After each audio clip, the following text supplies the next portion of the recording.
जैसा चलेगा ना हमारे साथ धर्म बचाने के लिए। होशियारी कर रहे हो सर। धर्म बचाने की इस लड़ाई में आपका बेटा बेटी भी हमारे साथ चलेगा ना। क्रिकेटर बनाने का सपना दिखा करके जुआरी बनाना शुरू कर दिया है। महाराष्ट्र में विधानसभा चुनाव से पहले धर्म पर राजनीतिक घमासान छिड़ चुका है। उत्तर प्रदेश के मुख्यमंत्री योगी आदित्यनाथ के कटेंगे तो बटेंगे के बयान के बाद विपक्ष हमलावर है और अब कांग्रेस नेता कन्हैया कुमार भी इस विवाद में कूद गए हैं। कन्हैया ने नागपुर रैली में लोगों को संबोधित किया और धर्म के नाम पर गुमराह किए जाने का आरोप लगाया। उन्होंने कहा कि धर्म बचाना है तो नेताओं के बेटों को भी साथ लेकर चलिए। इस दौरान कन्हैया कुमार ने गृह मंत्री अमित शाह के बेटे जय शाह पर भी निशाना साधा और कहा कि उनका बेटा आईपीएल में टीम बनाएगा और हम लोग ड्रीम 11 पर यानी कि हम जुआरी बन जाए। सुनिए कन्हैया कुमार ने क्या कहा कि उनका बेटा बीसीसीआई में आईपीएल में टीम बना रहा है और हमको कहता है कि ड्रीम 11 पर टीम बनाइए। बताइए, क्रिकेटर बनाने का सपना दिखा करके जुआरी बनाना शुरू कर दिया है। इतना ही नहीं, कन्हैया ने महाराष्ट्र के डिप्टी सीएम और बीजेपी नेता देवेंद्र फडणवीस की पत्नी पर भी टिप्पणी की और उसके बाद मामला गर्मा गया है और बीजेपी भी अब हमलावर है। अभी कुछ दिन पहले मैं भाषण सुन रहा था डिप्टी सीएम साहब का। डिप्टी सीएम साहब ने कहा कि यह धर्म युद्ध है। ठीक बात है, लोकतंत्र को बचाना भी इस देश का नागरिक होने के चलते हमारा धर्म है। जिस लोकतंत्र के चलते, जिस संविधान के चलते आज मैं यहां खड़ा होकर के भाषण दे रहा हूं, उसकी रक्षा करना हमारा धर्म है।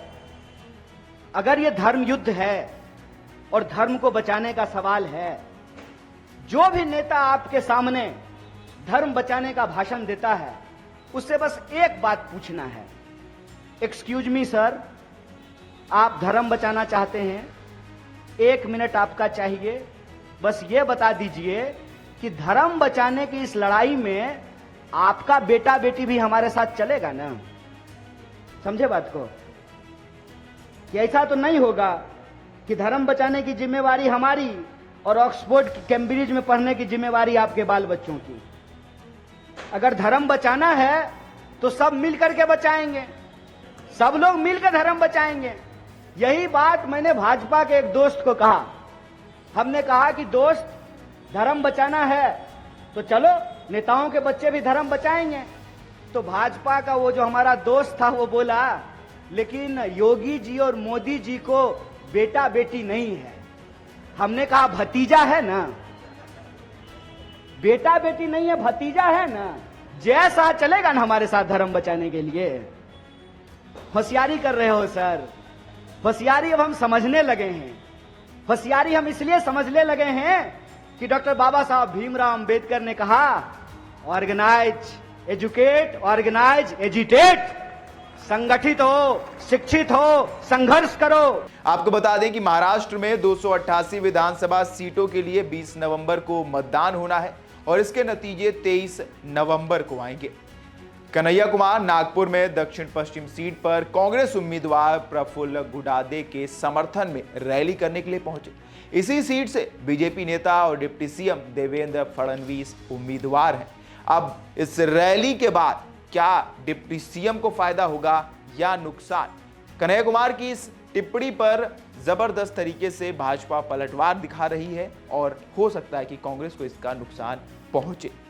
देखना दिलचस्प होगा कि इस बार कौन सी पार्टी बाजी मारेगी। क्या भाजपा सत्ता में वापसी कर पाएगी या फिर कांग्रेस गठबंधन यानी कि इंडिया ब्लॉक जो है वो मुकाबला जीतने में कामयाब होगी। लेकिन आपको क्या लगता है, हमें कमेंट करके जरूर बताएं कि किस पार्टी को जीत मिलने वाली है और किसकी सरकार बनेगी। तब तक के लिए देखते रहिए वन इंडिया हिंदी।